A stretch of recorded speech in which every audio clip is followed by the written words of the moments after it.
Bonjour et bienvenue dans l'émission Le Tête-à-Tête décideur avec aujourd'hui une question. Demain, tous entrepreneurs? Selon la Freelancer Union aux États-Unis, 33% des travailleurs seraient indépendants et dès 2020. États-Unis cités et scrutés car souvent précurseurs. Mais qu'en sera-t-il réellement de la France? Généralement, c'est le chômage qui poussait les ex-salariés à se lancer dans l'entrepreneuriat, souvent par contrainte. Aujourd'hui arrive une nouvelle génération d'actifs bien décidés à prendre part à leur choix de carrière plutôt qu'à la subir. Un sujet que notre invité du jour connaît bien puisqu'il a été tour à tour salarié, entrepreneur et aujourd'hui business angel.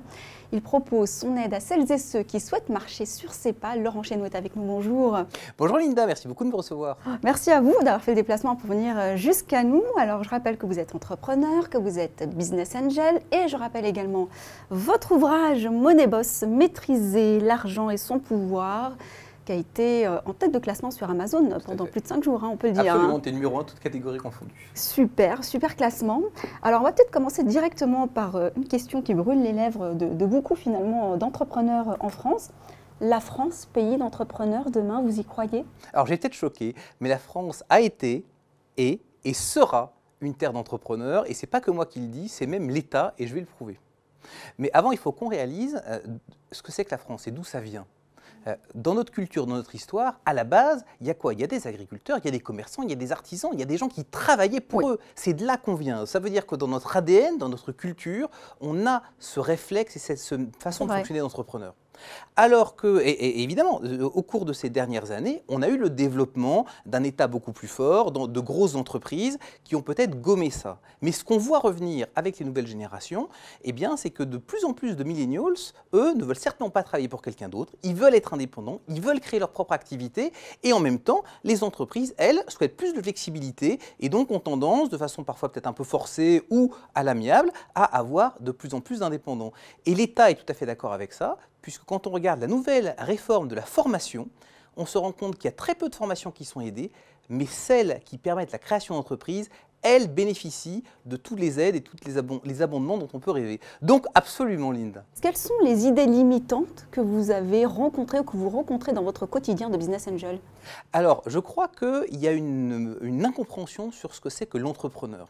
On a quelque part deux images d'Épinal.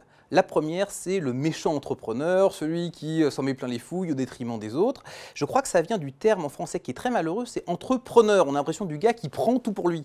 Sauf que quand on regarde la racine latine, la façon dont le mot est constitué, en fait, c'est pas preneur au sens de prendre, c'est au sens de contrôler, d'organiser. C'est simplement quelqu'un qui organise la création de richesses. Donc déjà, c'est la première, la première pensée limitante, ce n'est pas quelqu'un qui prend pour lui, c'est quelqu'un qui organise la création de richesses. Le deuxième point, c'est qu'on ne peut être entrepreneur que si on est le nouveau Mark Zuckerberg ou Elon Musk ou je ne sais qui, alors que finalement, chacun d'entre nous, à son niveau, a des réflexes ou des habitudes d'entrepreneur. Aujourd'hui, une fois qu'on a dit ça, le spectre, le type d'accompagnement que vous êtes en mesure de proposer à celles et ceux qui sont séduits par ce Alors, on aide justement les gens à devenir, si ce n'est entrepreneur, au moins indépendant, de créer une activité principale ou complémentaire à travers des formations aidées, ça veut dire qu'on a le soutien de l'État justement à travers ces différents mécanismes et qui permettent aux gens de créer par exemple une boutique e-commerce ou de s'installer en tant que formateur en ligne ou de créer une activité indépendante qui leur correspond.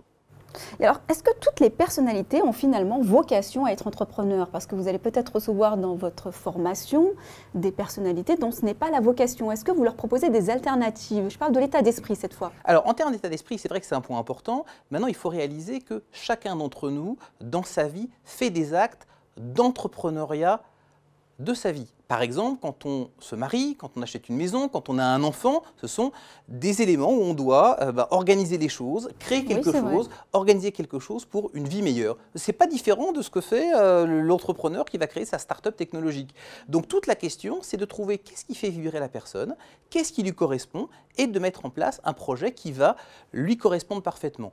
Je donne un exemple, quelqu'un qui est en reconversion de carrière parce que voilà, il a 50 ans, il en a marre de son boulot, il veut faire autre chose, eh bien on va lui proposer peut-être le fait de racheter une entreprise parce qu'il a eu cette expérience peut-être de management, de gestion et que c'est beaucoup plus simple pour lui que de créer quelque chose de zéro. Quelqu'un qui fait une interruption de ses études, qui a 20 ans, qui dit j'ai envie de vivre une aventure d'entrepreneur, même pour mettre pour mon CV, on va lui apprendre à créer une entreprise à partir de zéro avec Internet par exemple.